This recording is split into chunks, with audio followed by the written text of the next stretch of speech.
बिल्कुल प्रोटोकॉल के अंदर है कि प्राइम मिनिस्टर जो है वो उनसे ना मिले। सेक्रेटरी को अभी फिलफौर मैं ये कहना चाहता हूँ कि इस बच्चे के अजाले के लिए पैकेज दें, इस बच्चे के इलाज के लिए पैकेज दें।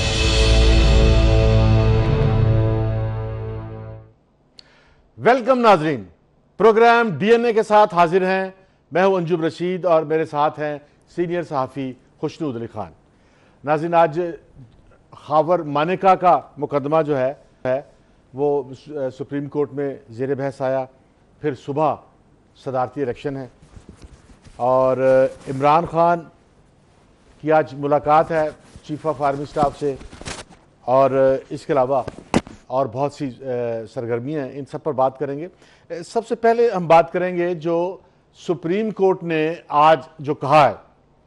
अच्छा, हमारे भी एतराज़ात थे और पूरे पाकिस्तान के एतराज़ात थे कि पंजाब में जो है वो चीफ मिनिस्टर जो है वो ऐसा होना चाहिए जो आज के मॉडर्न पंजाब के मसाइल को समझ सके। लेकिन आज और इमरान खान मुसलसल दावा कर रहे थे कि वो पुलिस को ज़ाती मकासद के लिए इस्तेमाल नहीं करेंगे। उनका इंतखाबी नारा भी था। लेकिन आज सुप्रीम कोर्ट में ये साबित हो गया, चीफ जस्टिस ने कहा कि चीफ मिनिस्टर ने जो है वो ज़ाती मकासद के लिए जो है पुलिस को इस्तेमाल किया है और उसे एक माफ़ी मांगने का कहा है। और इसके सिवा और चीफ मिनिस्टर के अपने वकील ने कहा कि चीफ मिनिस्टर जो है वो कबायली कल्चर से ताल्लुक़ रखते हैं, इसलिए उन्होंने जो है वो कबायली उसके तहत फैसला किया और सुप्रीम कोर्ट ने इस पर भी नाराज़गी का इजहार किया है। और इस पूरी सूरत हाल पर खुशनूद अली खान, आप मुझे बताएं कि चीफ मिनिस्टर जो हैं वो और इमरान खान जो हैं वो कैसे जस्टिफाई करेंगे इन चीफ मिनिस्टर को, और कैसे कहेंगे कि इनको 3 महीने दें और इन 3 महीने से पहले इन पर तनकीद ना करें।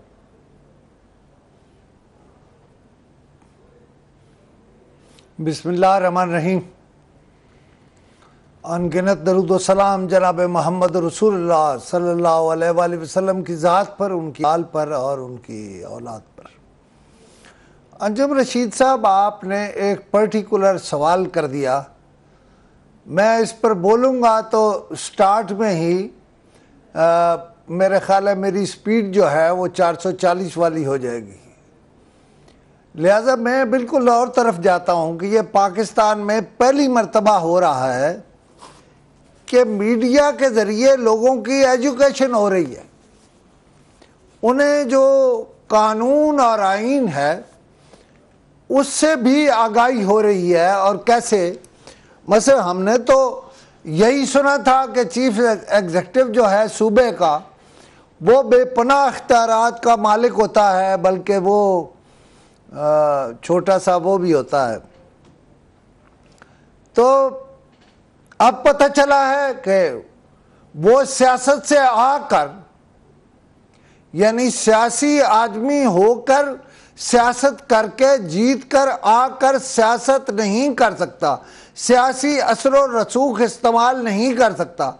मैं तो आज ये सोच रहा हूँ, आप कुछ और सोच रहे हैं, मैं और सोच रहा हूँ कि क्या आज के बाद कोई शख्स किसी सूबे का चीफ मिनिस्टर बनना पसंद करेगा, उसके लिए तकोदे करेगा, अगर वो तबादले भी नहीं कर सकता, तकर्रियाँ भी नहीं कर सकता, पुलिस को कुछ कह भी नहीं सकता, और आधी रात को उसका तबादला हो जाता है उसके कहने पर, लेकिन वो वापस हो जाता है, या उस पर खप पड़ जाती है, या फसाद पड़ जाता है, या बेइज्जत हो जाता है और उसके खिलाफ आईन हरकत में आ जाता है, तो मेरे ख्याल है पिछले जो चीफ मिनिस्टर थे और उससे जो पिछले थे और उससे पिछले जो थे, उन सब के खिलाफ तो मेरे ख्याल है 2-3 दिन लगाएं पहले इसी पर अदालत बैठे कि उन्होंने कौन कौन से इख्तियारात गलत इस्तेमाल किए थे और उन्हें फारिग कर दें। देखिए खुशनूद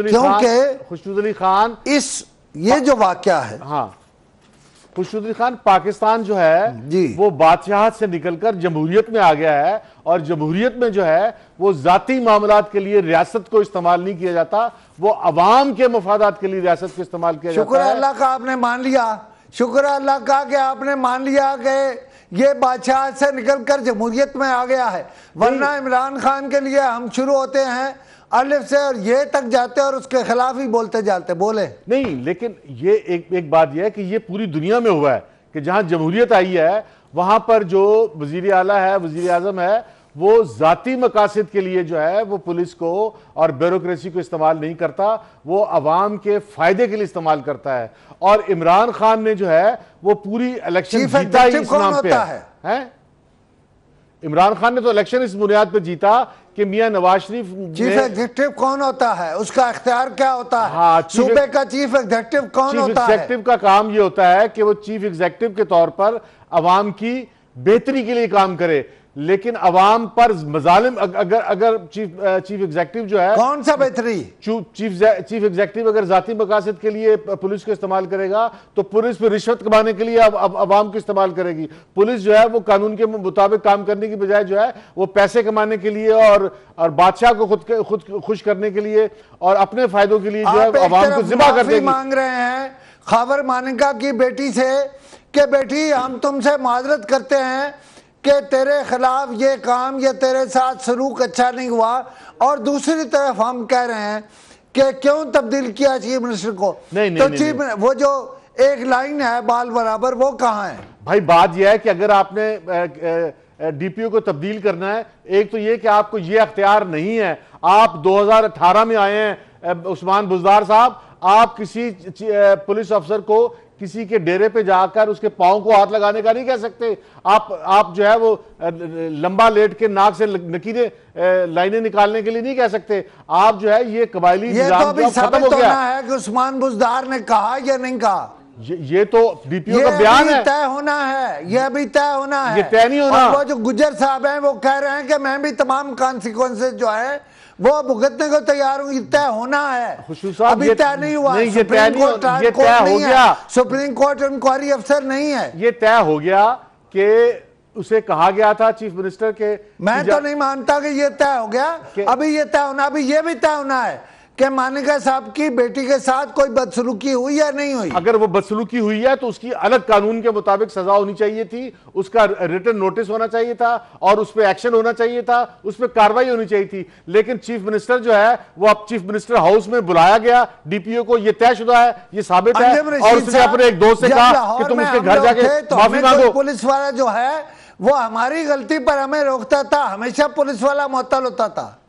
मतलब यह है कि अगर आपने भी कोई खुर्शीद अली खान साहब अगर कोई गैर कानूनी काम किया है या अपने बासर होने का फायदा उठाया है तो इसको जस्टिफाई तो ना करें भाई। इस मुल्क को अगर चलना है तो इस मुल्क में गरीबों को भी जीने दें, आम आदमी को भी जिंदा रहने दें, वरना पुलिस तो पहले इनको जिबा कर रही है। और अगर आपके कहने पे लोगों को जिबा करना शुरू कर दिया और उस्मान बुज़दार के कहने पे जिम्मेदार आदमी नहीं है। मुझे यह बताओ कौन सा इख्तियार है सूबे के चीफ एग्जीक्यूटिव का? आप इधर उधर जा रहे हैं, मैं ये पूछता हूं एग्जीक्यूटिव का इख्तियार है, चीफ एग्जीक्यूटिव का इख्तियार क्या है, आईजी का इख्तियार क्या है? चीफ एग्जीक्यूटिव का इख्तियार यह है कि अगर कोई पुलिस अफसर या ब्यूरोक्रेट या सरकारी मुलाजिम जो है वो अगर कोई कानून की खिलाफ वर्जी करे और अवाम को जो है अवाम के खिलाफ कोई कार्रवाई करे और कानून, तो ये कानून की खिलाफ वर्जी नहीं थी। अगर खबर मानिका साहब की बेटी के साथ कोई बदसलूकी हुई थी, किसी पुलिस वाले ने शराब पीकर रोका था, तो ये डीपीओ रात को सोया हुआ था कहीं पर? बिल्कुल। तो फिर इसको चाहिए, फिर उस्मान बुज़दार शराब पी के ड्यूटी देती है पुलिस। उस्मान बुज़दार साहब ने ये नहीं किया ना जो आप कह रहे हैं, उस पर नोटिस तक देता, उसको उस पर कार्रवाई करता, उसको अपने डेरे पे बुलाया लाहौर में चीफ मिनिस्टर ने। उस्मान बुज़दार ने कहा कि हजूर आप निगरान ठीक अफसर नहीं है, आप ठीक निगरानी नहीं कर रहे। ये कहते तो ठीक था, उसने कहा जाके पांव पड़ो, लंबे पड़ जाओ। ये नहीं, ये अख्तियार नहीं था, और अख्तियार ये था कि इसमें इंक्वायरी कराते और उसको सजा देते। ये अभी तय नहीं हुआ, ये तय है, ये अभी तय नहीं हुआ। ये रिजवान गोंदल ने ये अभी तय नहीं हुआ। ये रिजवान अंजुम साहब, ये सारी कंपेन इसलिए हो रही है कि कोई थोड़ी रिश्तेदारी बनती है वहां इमरान खान की।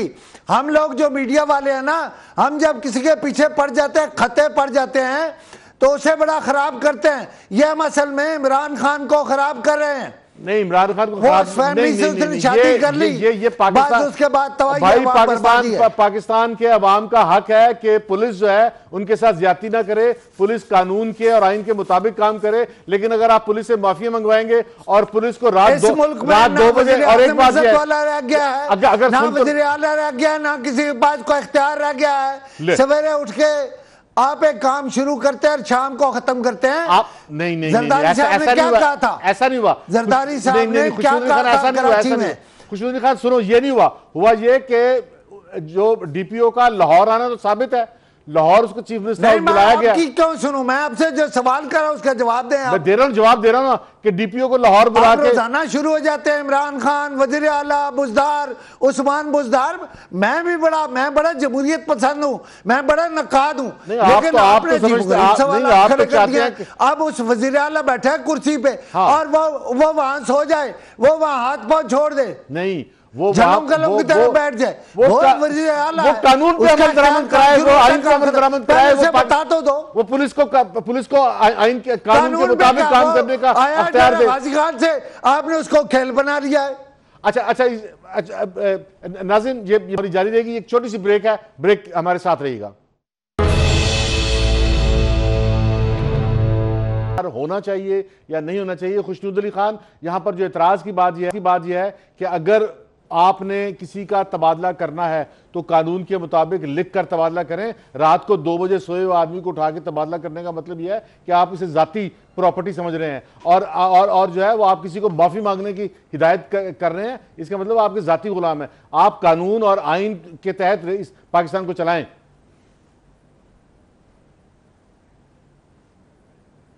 पुलिस के तबादले हमेशा वायरस पर होते रहे हैं और बड़े बड़े अहम तबादले होते रहे हैं, लेकिन मैं उस बहस में नहीं पड़ता। मैं कोई इमरान खान को, आपको पता, मैं माफ़ी नहीं करता। मैं शायद इमरान खान के बड़े नकादों में से एक हूँ, लेकिन इमरान खान को ये सजाएं ना दें। मसलन आप कह रहे हैं अच्छा जी ये चीफ मिनिस्टर का इख्तियार है, ये नहीं है। ये किसने तय करना? ये उसने तय करना है जो पंजाब असम्बली का रुकन है, जो पंजाब असम्बली में बैठा कानून साजी कर रहा है। आप और मैं कौन है जो हम तय करें कि उसका इख्तियार है या नहीं है, और फिर उस पर जाएं अदालतों में और तय कराएं। वरना इस तरह रोज़ाना सुबह मतलब एक बात शुरू हो जाती है, रवरी में भी होती है और ख़त्म हो जाए। मेरा एक और सवाल भी है कि जो IG पंजाब है, आपने उसे 2 इंक्वायरियाँ दे दी हैं, लेकिन 2 इंक्वायरियों से पहले आपने कहा यार तुम बड़े गलत आदमी हो, तुम पुलिस सारे की बेइज्जती कर दी, तुमने फलां कर दिया, तुम जिम्मेदार हो। मैं कहता हूं, मेरा अब भी स्टांस ये है, ये तय नहीं हुआ कि उसमें सियासी स्टांस इस्तेमाल हुआ या नहीं हुआ, और ये भी अभी तय नहीं हुआ कि खैबर मानिका की बेटी के साथ पुलिस ने कोई तजावुज़ किया। ये बाकायदा इंक्वायरी होगी, लेकिन इंक्वायरी आप करा रहे हैं उसी IG से। वो IG जब दोबारा आए तो कहीं नहीं हमें आप पर एतबार था, वो तो ऐसे ही मैंने आपको जो है वो कह दिया था। वैसे मुझे लगता है पुलिस का दौर ख़त्म हो रहा है और इस मुल्क से अंधेरी रात जो है वो जो जुल्म वाली, वो जो थानों में लंबा डाल लेते थे और चित्र के ऊपर लिखा होता चंद किथा गुजारी है रात में, वो सारे का सारा जो है वो ज़रा तब्दील हो रहा। इस बात पर मैं खुश हूँ, लेकिन इसलिए ना करें कि ये इमरान खान की जमात है क्यों इक़्तिदार में आ गई है। अच्छा, खुशनूद अली खान, सुबह जो है वो सदारती इंतखाबात हैं और 3 उम्मीदवार हैं, आरिफ अलवी साहब और एतजाज़ अहसन साहब और मौलाना फजलुर रहमान साहब। पीपल्स पार्टी ने जो है वो मौलाना फजलुर रहमान साहब से बात की है और मौलाना फजलुर रहमान को इस बात पर राज़ी किया है कि आप इलेक्शन से दस्तबरदार हो जाओ। लेकिन मौलाना फजलुर रहमान का कहना यह है कि मैं ख़ुद उम्मीदवार नहीं हूँ, बल्कि मुझे जो है मुस्लिम लीग नून ने उम्मीदवार बनाया है। अगर आपने जो है पीपल्स पार्टी ने जो है मुझे विड्रॉ कराना है सदारती इंतखाब से, तो आप मुस्लिम लीग नून से बात करो। तो अब पीपल्स पार्टी जो है वो मुस्लिम लीग नून से बात करेगी। अच्छा, हमारे जो आज रात तक ये मामला, आज रात तक ये, वैसे थोड़ी देर पहले कह दिया गया है ये तय हो जाएगा। बहुत इस वक्त तेजी से काम जारी, एक सेकंड ज़ाया नहीं किया जा रहा। अब मुस्लिम लीग मनवाएगी पीपल्स पार्टी से कि आप चल कर आएँ, और अगर ये चल के चले गए, बल्कि गए हुए हैं कुछ लोग, कुछ आ रहे हैं कुछ जा रहे हैं, तो मेरा ख्याल है हो सकता है कि सुबह के वक्त एतजाज हसन जो इन तीनों उम्मीदवारों में बेहतर उम्मीदवार है वो शायद सबका उम्मीदवार हो सिवाय पीटीआई के। हाँ, और अगर वो सबके उम्मीदवार हों तो फिर जो है वो मुकाबला होगा और इसके इम्कान भी होंगे कि एतजाज अहसन जो है वो इलेक्शन जीतने के उनके इम्कानात मौजूद होंगे। श्योर शॉट तो नहीं है, लेकिन इसमें एक बात यह है कि आपने कल भी हमने बात की थी कि सदर जो है वो एक तो 18वीं तरमीम के बाद आसिफ अली जरदारी साहब ने जो सदर के अख्तियारात थे, सबसे बड़ा एक ही अख्तियार था, वो था 58(2)B का, जिसमें सदर जो है वो किसी भी हुकूमत को डिज़ोल्व कर सकता था, किसी भी असेंबली को डिज़ोल्व कर सकता था और एक पावर थी प्रेसिडेंट के पास। और ये सदर का अख्तियार जो है ये आया था जनरल जिया से और फिर इसे जनरल मुशर्रफ ने भी जो है। आप कहते होगे अब वो बेअख्तियार हो गया है। अगर एतजाज अहसन सदर हुआ और उसने कोई 6-7 खत लिख दिए तो हुकूमत का चलना मुश्किल हो जाएगा। नहीं, हुकूमत खत जितने मर्जी लिख दें, वो एक इखलाकी और एक सियासी दबाव तो ज़रूर होगा सदर का खत, लेकिन सदर का खत कोई आईनी अख्तियार नहीं होगा कि वह हुकूमत की राह में रुकावट बन सके। लेकिन आपने इतना दबाव डाला वो क्या है फयाजुल हसन चौहान पे कि उस बेचारे को ये याद ही नहीं रहा कि मैंने गाली तो मीडिया को दी है। उन्होंने फौरन कहा कि मैं मेगा और नरगस से माफ़ी मांगता हूँ। तो आपका दबाव ही काफ़ी होता है। 7 खत तो बहुत बड़ी बात है, एक खत चला गया तब भी ख़त्म हो जाएगा काम। नहीं, ख़त्म नहीं होगा कानूनी तौर पर। वो जो सदर के पास ख़त्म करने का अख्तियार था वो तो आसिफ अली जरदारी साहब ने डिसॉल्व कर दिया, लेकिन एक अख्तियार जो जिसकी तरफ आप फिर कानूनी तौर पर कहते हैं फयाजुल हसन चौहान में क्या खराबी है। और बात ठीक है, या स्टार्ट था ना तजर्बाकारी थी, बोल गया है, वैसे बहुत अच्छा लड़का। लेकिन भाई बात यह है कि हम भी सारी दुनिया की तरह अब महज़िब हो गए हैं। हम भी 2018 में रह रहे हैं। आज मीडिया को बहुत सी आज़ादियाँ हासिल हैं। इसमें अगर एक सियासी जो दबाव है या आवाम की जो राय है उससे लोग डरने लगे तो ये तो एक अच्छी बात है, ये तो हमारे महज़िब होने की निशानी है। लेकिन इसीलिए मैं कह रहा हूँ कि अगर एतजाज अहसन इलेक्शन जीतते हैं तो वो इस हुकूमत के लिए भी एक हुस्न होगा, एक इस हुकूमत के सर पर एक ताज होगा, एक जो है वो कोहिनूर होगा जो इस हुकूमत के सर पे लगेगा, जो इस हुकूमत को थोड़ा सा परेशान। एक वीडियो क्लिप ने फयाजुल हसन को इस हालत में पहुंचा दिया कि इमरान खान ने उससे कहा तुम्हारे पास 1 महीना है और आप सदर को सदर ही नहीं मानते हो, आप कहते हो उसके पास कोई इख्तियार नहीं है। ये जो एतजाज हसन है ये सदर होगा तो ये सदर ही होगा। ये कोई आप ख्याल न करें, फिक्र न करें कि ये क्या करेगा, ये खतों पे खत लिखेगा इंशाल्लाह। खुशनूद अली खान, हमें ब्रेक लेनी है और ब्रेक के फौरन बाद हाजिर हो रहे हैं। खान इसे बहुत पसंद करता है, उसे पता है।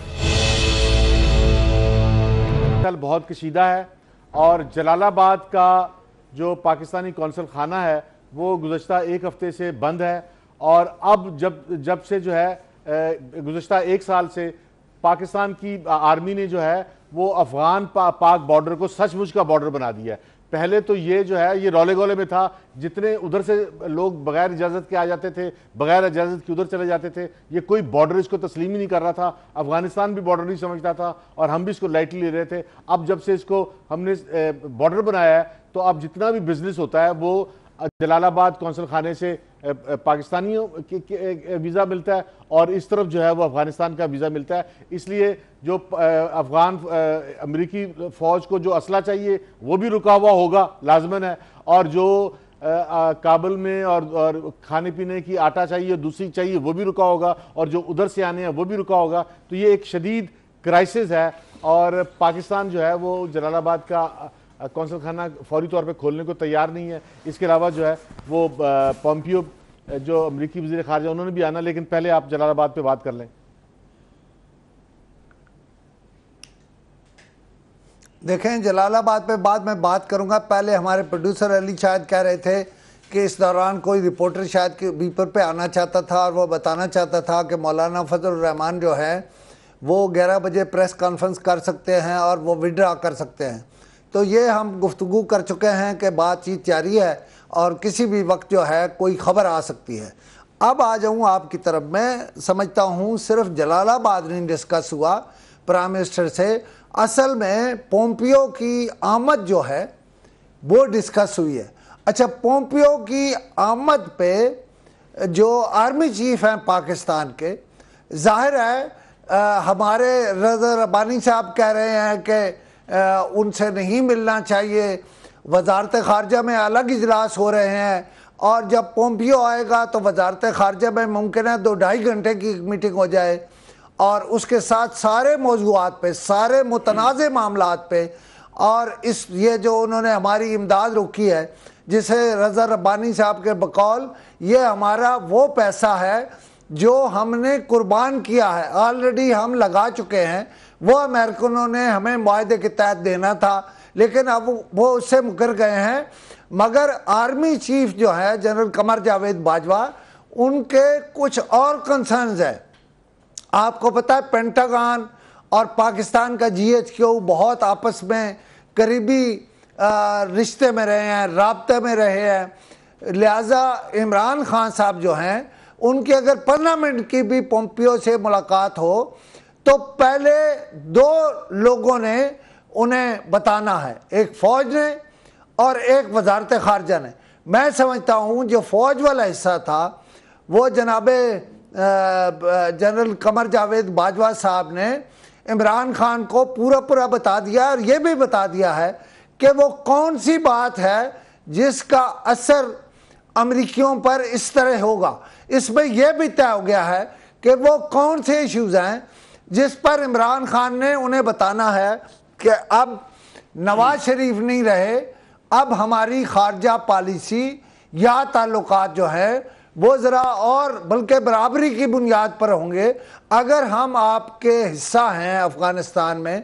फिर उन्होंने बताया होगा कि ये जो यहाँ से फारिग होके जा रहे हैं भारत, तो इसकी क्या तौजीहात और तौज़ियात हैं, और ये वहाँ क्यों जा रहे हैं, हमें डराना चाहते हैं, वहाँ अफ़गानिस्तान की बात करना चाहते हैं, इस पे बात की होगी और बहुत से मौजूआत पे बात की होगी। अच्छा, छोटी सारी ये बहुत ही इम्पॉर्टेंट मीटिंग थी, चंद दिनों में तीसरी मुलाकात है ये। खुशनूद अली खान, बात यह है कि पोम्पियो का पाकिस्तान आना बहुत अहम है, क्योंकि इस पाकिस्तान की जो मईशत है उसका दारोमदार इस पर है कि हमारे अमेरिका के साथ और उसके इत्तेहादियों के साथ जो है वो माशी ताल्लुकात और एक्सपोर्ट जारी रहें, हम पे कोई पाबंदियाँ ना आएँ, और FATF का पहले ही ख़तरा है, और साथ ही जो है जो $12 बिलियन की हमें कर्जे चाहिए IMF से, वो भी कर्जे मिल जाएं, वो भी इसी मुलाकात में मुज़मिर है। और इसके अलावा और भी सूरत हाल यह है कि हम मदीने की रियासत बनाने जा रहे हैं और इमरान खान अपने सर पे हजरत उमर की तरह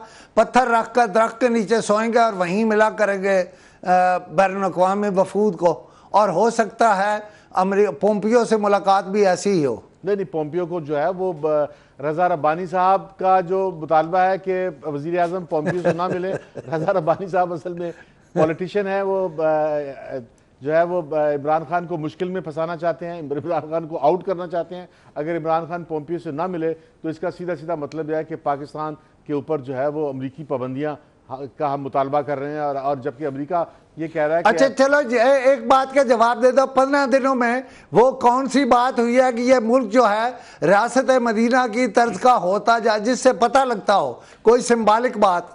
यार मदीना ये देखो मजहबी बात है, मैं इसमें जा नहीं सकता। वो मदीने से कोई 40 मील अगर बाहर आए तो मैं उस पर बात कर सकता हूँ। मदीने के बारे में मेरे पर जलते हैं, मैं मजहबी बात ना इसका एक्सपर्ट हूँ ना उसकी बात कर सकता हूँ।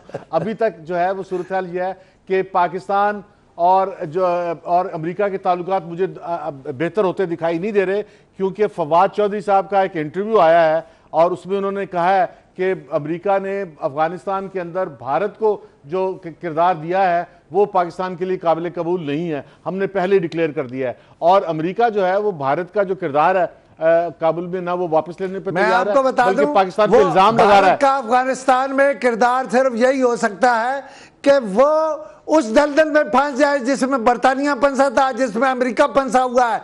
वहां आएंगे तो कुछ चढ़ाएंगे, खेड़ी वाले जवान जो हैं तालिबान ने, वो कोई किरदार नहीं हो सकता। फवाद चौधरी मेरा भाई है, मेरा भतीजा भी है, मेरे कई रिश्ते हैं उससे। मैं सिर्फ ये कहता हूं कि फवाद साहब सिर्फ ब्रीफिंग पर रहे हैं ना सरकारी, उन्हें ये नहीं मालूम है कि भारतीय वहां मरने के लिए नहीं आते, उन्हें मालूम है उनका क्या हाल होना है। असल बात और भारत का वो किरदार नहीं हो सकता जो पाकिस्तान का हो सकता है। उसकी वजह जुग्राफियाई है। नहीं, वो देखो और उसकी वजह हमारा मुसलमान होना है। नहीं, पाकिस्तान की जरूरत जो है वो उसकी तरफ इशारा कर रहे हैं कि हमारी कोशिश है कि काबुल में की जो हुकूमत है उसमें तालिबान को किरदार मिले, ताकि तालिबान का जो किरदार जब वहां बनेगा तो भारत का किरदार वहां कम होगा। और हम और अमेरिका हम पे इल्जाम भी ये लगा रहा है कि हम तालिबान का किरदार क्या मिले, वो किरदार ले लेंगे अगर कुछ उन्होंने फतवात शुरू कर दिए हैं। वो अफगानिस्तान को फतह करने जा रहे हैं, अमेरिका के लिए मसला वहां कैसे रहे। अमेरिका ये कह रहा है कि तालिबान इसलिए कामयाब हो रहे हैं कि पाकिस्तानी हुकूमत उनका साथ दे रही है, उनका असला दे रही है, उनकी हिमायत कर रही है या उनको पनाह दी हुई है। और यहां से वो हम पे ये इल्जाम लगा रहे हैं कि पाकिस्तान जो है वो अफगान तालिबान को अफगानिस्तान पाकिस्तान से निकाले। वो हमसे जान छुड़ा रहे हैं, हमें इमदाद नहीं दे रहे, हमारे पैसे हमें नहीं दे रहे, तो फिर हम अमेरिकियों के मुंह चूमेंगे, हम अमेरिकियों के पप्पियां लेंगे और हम उन्हें कुछ नहीं कहेंगे। हम तो चाहेंगे वो जल्दी से जल्दी उन्हें रगड़ा मिले। नहीं, लेकिन देखो हमारा मुफाद जो है वो अमेरिका के साथ भी वाबस्ता है। उन्हें हमारी जरूरत का एहसास हो। हमारी ज़रूरत जो है वो तो होगी, लेकिन हमें भी अमेरिका की ज़रूरत है। हमारी इकोनॉमी जो है वो सिर्फ अमेरिका 60% जो है हमारी एक्सपोर्ट अमेरिका पे होती है। और जो है हमारे सारे कारोबार, हमारी सारी जो डोनर एजेंसियां हैं, पाकिस्तान का जो बजट है, ये सारे का सारा इसके चलने के लिए अमेरिकी और अमेरिका के इत्तेहादियों की बहुत तो मैं कब कह रहा हूं अमेरिका का छोड़ दो, मैं ये कह रहा हूं कि उन्हें बताओ भाई आप हमसे जान नहीं छुड़ा सकते, आपने हमें पाला है हर दौर में, आपने हमें मदद की है, आप भी आप मदद करेंगे, आप नहीं करेंगे हम भी नहीं करेंगे, और हम मदद नहीं करेंगे आप अफगानिस्तान से निकल जाएंगे, चले जाएंगे। उनका आधा मुल्क तो कम से कम यहां रहने के हक में है और वो कहते हैं डट कर मुकाबला करें।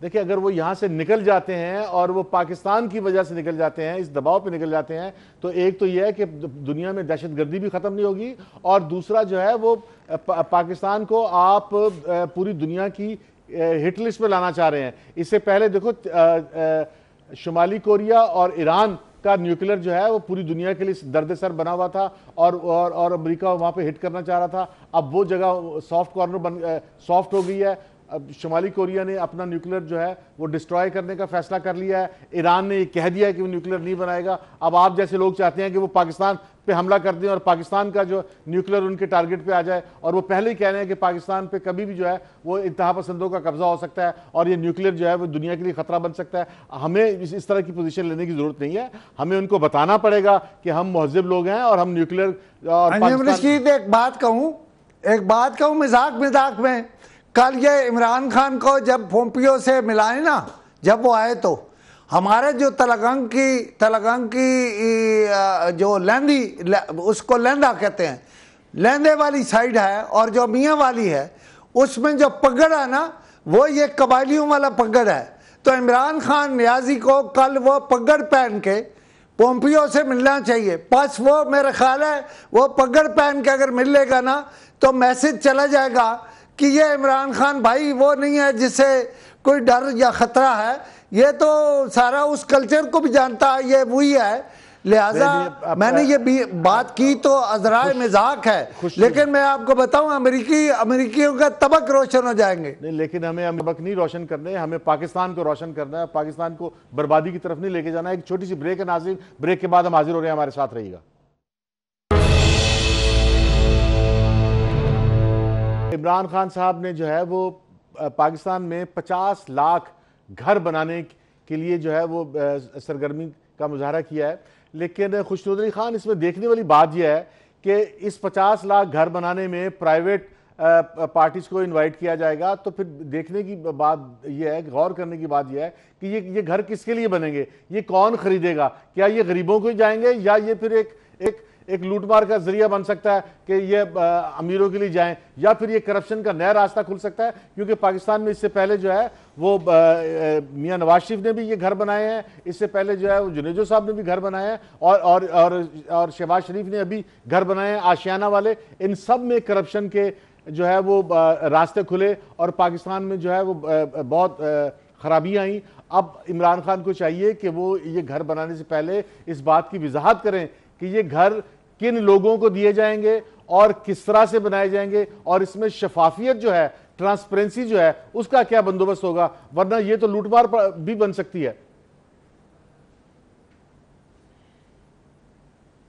देखा अंजुम रशीद, हर जगह लूटमार नहीं होती। कल मैं लाहौर में अपने क्लास फेलो मियाँ महमूद रशीद साहब जो हैं, जो हाउसिंग का वज़ीर है, मैं उनसे मिला और वो वाक़तन बहुत यानी उनमें जज्बा था कि हमने वादा किया है और हम पंजाब में कहाँ कहाँ मसलन वो बात कर रहे थे, मशवरे कर रहे थे।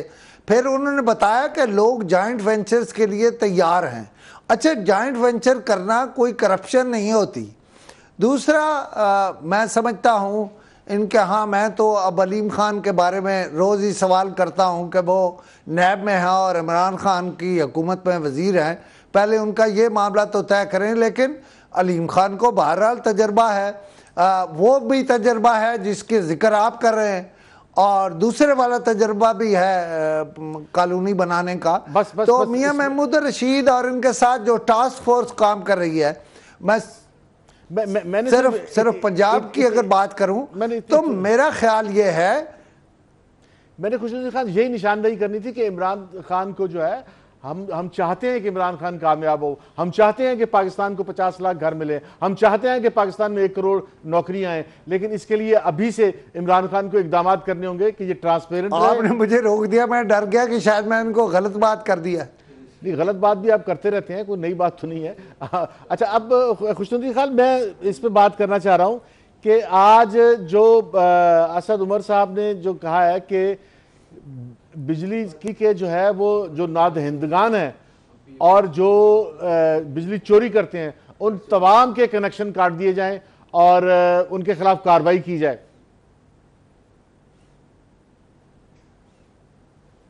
तो ये कोई उन्होंने नई बात की है, ये वो नवाज शरीफ के लोगों की नकल कर रहे हैं। वो ये जिस इलाके में लोड शेडिंग करनी है वो कहते थे ना, ये ना दहिंदा है, यहाँ से पूरा बिल नहीं आता। पूरा बिल तो कैसे नहीं आता, पूरे बिल तो वो देते हैं जो मेरे और आपकी तरह जो है वो बिल देते हैं। उनको हर दफ़ा कोई ना कोई चक्कर लगाते हैं। आप इनकी हुकूमत में अभी 15 दिन हुए हैं, तो अगले बिल ज़रा देख लीजिएगा क्या हाल होता है। इन्होंने इंशाल्लाह लोगों को नाखुश चने चबवा देने हैं, ये कोई ऐसी बात नहीं है। वैसे तो वो देखो ना, जो कराची में कल मैंने बात की थी, कल या परसों, उसकी बच्चे की, हाँ, बच्चे के लिए मैंने कहा था उसकी ज़िंदगी का इंतज़ाम करो। वो 4 दिन ये कहते हैं 50 लाख रुपया दे। अब भाई 50 लाख रुपए आप 4 दावतों में खा जाते हैं। एक बंदे की जिंदगी का मामला है, 50 लाख क्यों? उसको पैसे दिलाए 4-5 करोड़, उसका जमा हो, वो अपना घर चला सके, बड़ा हो, तो उसको रुला दिया आपने, मार दिया आपने। और आप कौन सा इंसाफ करें अगर आप 50 लाख दे रहे हैं तो आप जाएं दोबारा। गवर्नर साहब ने बातें अच्छी की है, लेकिन ये 50 लाख वाली थ्योरी पता नहीं किसने दे दी है।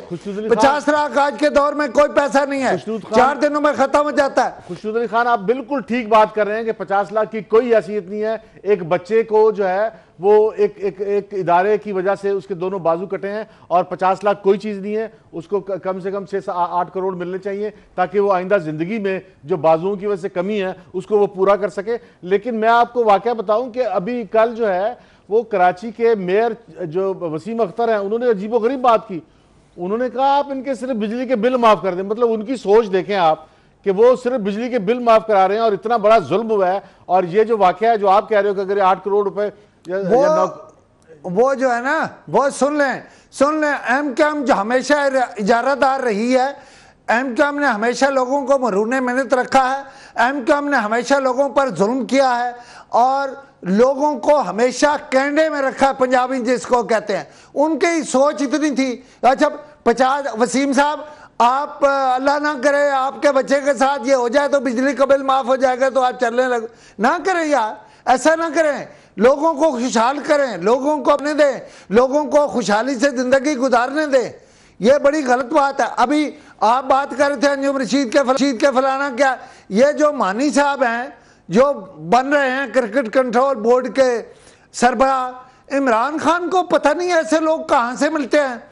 रिकॉर्ड पर है इनके, ये मैं कहता ही नहीं हूं कि कौन सा मामला है खराब जिसमें ये इन्वॉल्व नहीं है।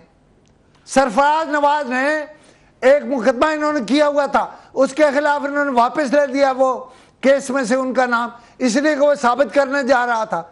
ना करें इस तरह से। अच्छा। ये क्रिकेट कंट्रोल बोर्ड जो है ये उन्होंने आपके 35 पेंशनरों को दे दिया था, आप मानी को देने जा रहे हैं। ठीक है। इमरान खान आपको आप कहते हैं कि मैंने हजरत उमर की तकलीद करनी है, जहां कुत्ता जो है वो पैसा मरेगा तो आपकी जिम्मेदारी हो गई।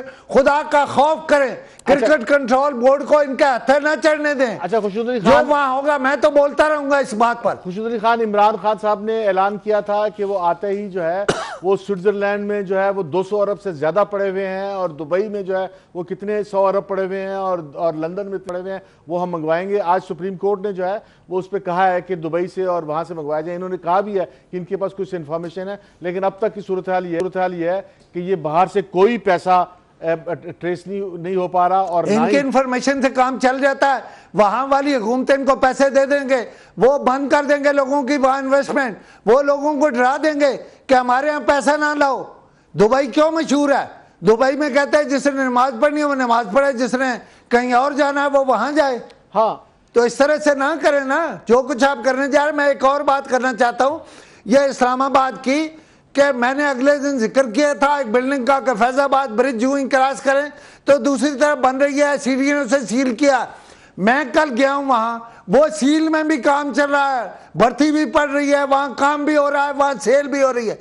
चेयरमैन सीढ़ी आए हैं नए। मैं उनसे कहता हूं चेयरमैन साहब दफ्तर में ना बैठे, आप नए चेयरमैन बने, आप जाएं, उठे, कल से वो बिल्डिंगें देखें जिनको आपने सील किया था, यानी सीडीए ने सील किया था। वो बिल्डिंगें किस हाल में है? अगर वहां काम हो रहा है, अगर वो बिक रही हैं, तो आप सील क्यों कर रहे हैं? मजाक क्यों उड़ा रहे हैं? अच्छा, क्यों अपनी रेट कायम नहीं करते? अच्छा, आज इमरान खान साहब ने तमाम सूबों को खतूत भी लिखे हैं कि वो बताएं कि उनके सूबों में जो है वो जो सरकारी रिहाइश गाहें हैं, डिप्टी कमिश्नर की, आईजी की, एसपी की और कमिश्नर की और डिप्टी कमिश्नर की जो रिहाइश गाहें हैं बड़ी बड़ी, उनकी तफसीलात बताएं, ताकि इमरान खान के ख़त का मतलब यही है कि उन रिहाइश गाहों को छोटा किया जाए। लेकिन बात यह है कि इससे पहले भी जो है वो मियां नवाज शरीफ भी जो है लाहौर की जो GR है उसमें घरों को छोटा कर, भाई उनको छोटा जरूर किया जाए, उनके उस हिस्से में दीवार बना दी जाए, लेकिन गवर्नमेंट की प्रॉपर्टी मैं नहीं चाहता कि वो नीलाम हो। हुकूमत जो है, रियासत जो है, स्टेट जो है, मेरा ख्याल ये है कि उसके एसेट्स होने चाहिए। खुशनुद अली खान, हमारे पास नीलाम नहीं करना चाहिए, खत्म हुआ, पाकिस्तान को दिवालिया नहीं करना चाहिए। अब इजाजत दीजिए रशीद को, खुशनुद अली खान को और DNA की पूरी टीम को।